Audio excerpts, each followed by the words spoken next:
भक्ति के संबंध में सुने श्री सद्गुरु महाराज। श्री सद्गुरु महाराज की जय। श्री सद्गुरु महाराज की जय। मंगल मूर्ति सद्गुरु मिलवे सर्वाधार। मंगलमय मंगल करन बिनबो बारंबार। धन धन सतगुरु सुखदाओ। महिमा कहे न जाए। जो कुछ कहूँ तुम्हारी कृपा। मोते कछु न बसाए। बड़े प्रेम से श्री सद्गुरु महाराज की जय। परमाराध्य आराध्य जी की श्री जुगल चरणों में इस दास का कोटि कोटि नमन। मंचासन परम पूज्य आचार्य स्वामी श्री पूर्ण चेतन जी महाराज के चरणों में कोटि सा नमन। स्वामी जगन्नाथ जी महाराज के चरणों में कोटि सा नमन। प्रकाश बाबा, सत्संग में उपस्थित सज्जन वृंद, माताओं एवं धर्मशिला बहनों, सबों को प्रणाम। अभी आप लोग श्री रामचरितमानस से पाठ में श्रवण किए। पाठ में आप सब सुन रहे थे। अभी का जो विषय बना है वह है भक्ति। भक्ति का अर्थ एक होता है सेवा।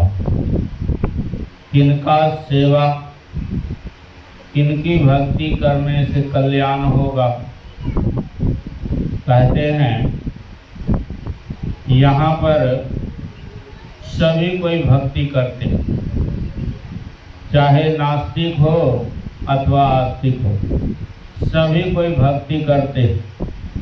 कोई जानकर करते हैं और कोई अनजाने में कर रहे हैं। भक्ति सब कोई कर रहे हैं, पर कहते हैं जो जानकर भक्ति करते हैं उनको जो है विशेष लाभ होता है। और गुरु महाराज के वाणी में गुरु महाराज कहते हैं, आओ भक्त सार भगति करो हो। आसार भगति करो संसार भर मत रहो। भक्ति सब निष्फल हो। कहते हैं सार भक्ति।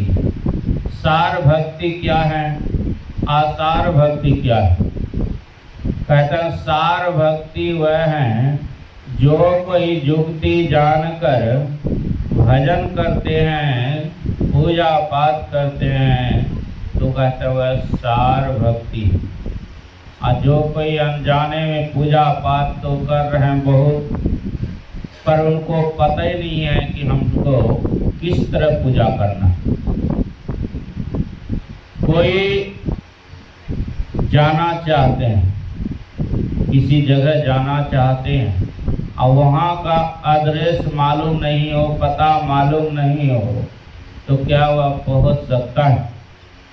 वह नहीं पहुँच सकते हैं क्योंकि उनको पता नहीं है। और जिनको पता है वह जगह पर पहुँच जाएंगे। तो पता बतलाते कौन हैं? तो कहते हैं जो सद्गुरु होते हैं वही पता बतलाते हैं। तो अभी आप सुन रहे थे रामायण में 9 प्रकार की भक्ति के बारे सुन रहे थे। भगवान श्री राम और माता सवरी के संवाद को सुन रहे। भगवान श्री राम और माता सबरी का संवाद है। और माता सबरी जो थे मतंग मुनि के शिष्या थे। मतंग मुनि जब इस संसार से जाने लगे तो मतंग मुनि पहले कह दिए थे, हे सबरी यहाँ से कहीं मत जाना, और भगवान श्री राम स्वयं आएंगे और दर्शन देंगे।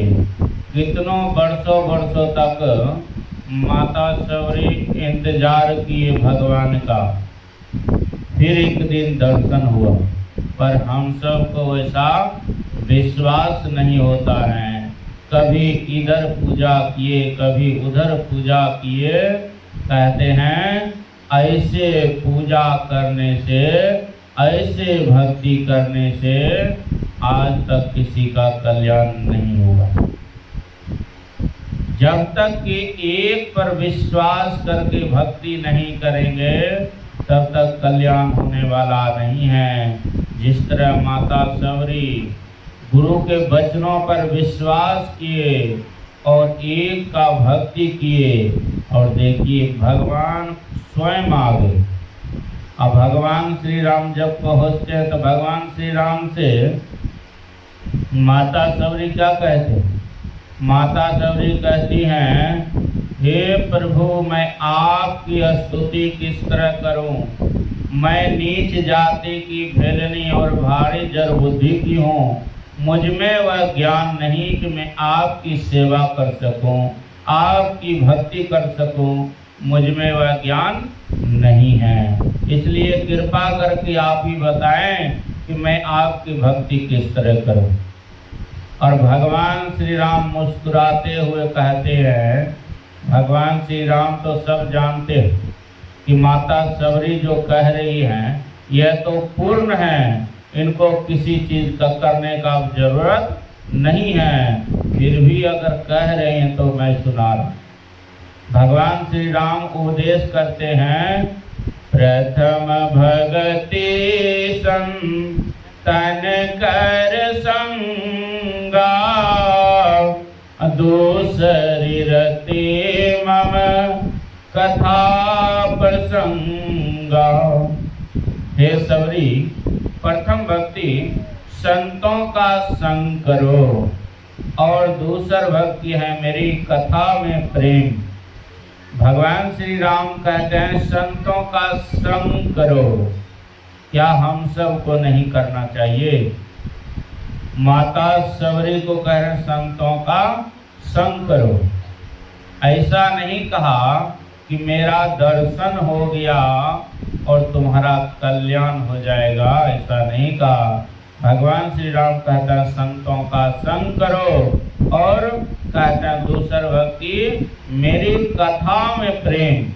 जहाँ कहीं कथा हो, जहाँ कहीं कीर्तन हो, जहाँ कहीं सत्संग हो, भगवान का गुणगान हो, यशगान हो, तो कहता है मेरी कथा में प्रेम करो। जहाँ कहीं सत्संग हो वहाँ पर जाकर मनोयोग पूर्वक सुनो, भगवान श्री राम कहते हैं। और हम सब को भी कहते हैं, माता सबरी तो एक माध्यम बनाए, और हम सब को उपदेश भगवान श्री राम कर रहे हैं कि सबको चाहिए कि संतों का संग करें, उनसे जुक्ति जानकर भक्ति करें, तभी यह मनुष्य का शरीर जो है सार्थक होगा। नहीं तो कहते हैं अगर ऐसे भक्ति करते रहे, पूजा पाठ करते रहे, तो कहते हैं कल्याण होने वाला नहीं है। जिस तरह बच्चे लोग पढ़ाई करते, स्कूल में पढ़ाई करने के लिए जाते, पढ़ाई करे और स्कूल में नाम नहीं लिखाए तो क्या उनको लाभ मिलेगा? उनको जो लाभ मिलना चाहिए वह लाभ नहीं मिलेगा। और वही स्कूल में नाम लिखा देंगे और पढ़ाई करेंगे तो उनको लाभ विशेष मिलता है। उसी तरह जो दीक्षा लेकर भजन सुमरन करते हैं तो कहते हैं उनको विशेष लाभ होता है, विशेष फायदा होता है। और फायदा सभी कोई चाहते हैं, लाभ सभी कोई चाहते हैं। इसलिए हम सबको चाहिए कि एक पर विश्वास कर कर भक्ति करें, तभी कल्याण होगा। और भक्ति का अर्थ होता है सेवा।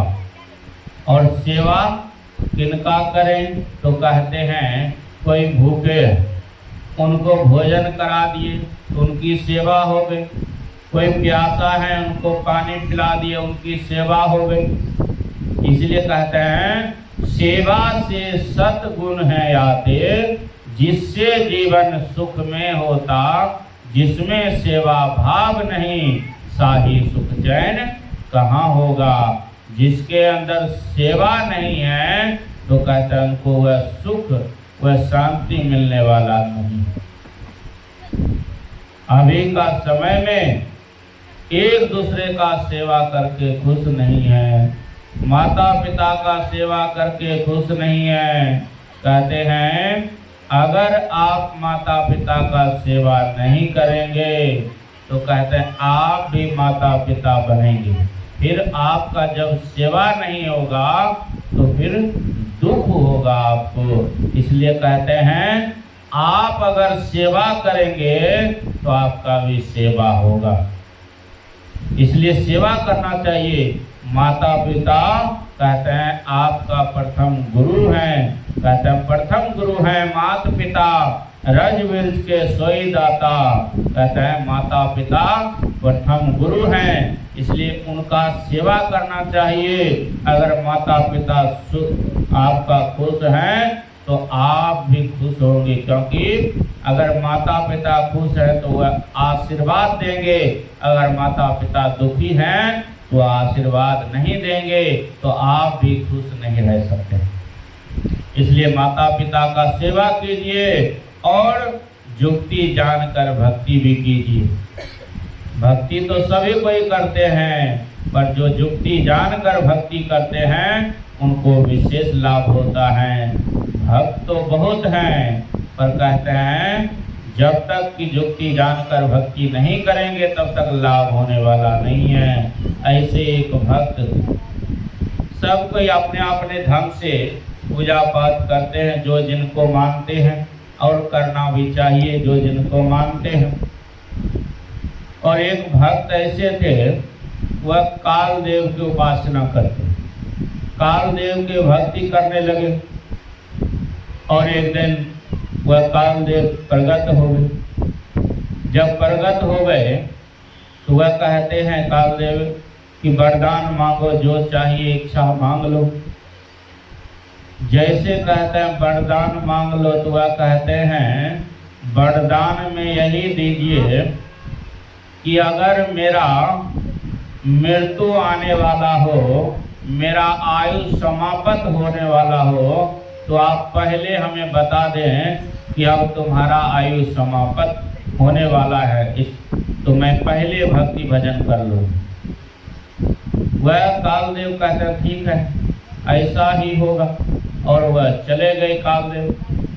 अब यह तो पूरा संसार में अस्त व्यस्त रहने लगे, भक्ति भजन करना छोड़ दिए, पूजा पाठ करना छोड़ दिए, और वह तो चले गए। अब तो यह सोच लिए कि जब मेरा मृत्यु आने वाला होगा तो कालदेव बताएंगे तो हम पहले भक्ति कर लूँगा।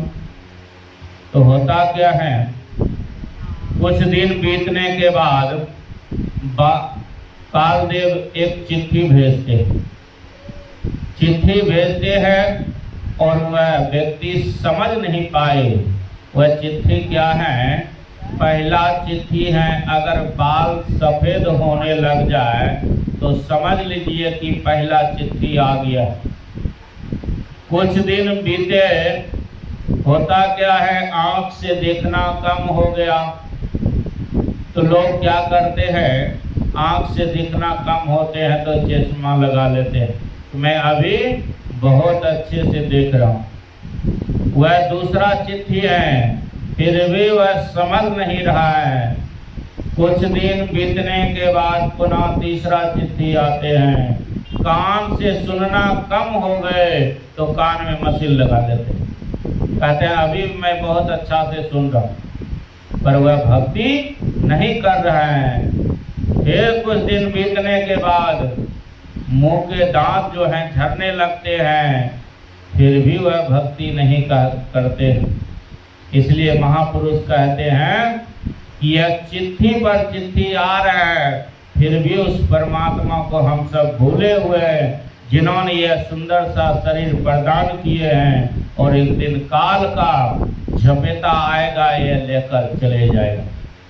कोई साथ जाने वाला नहीं है, इसलिए साथ जाएगा क्या?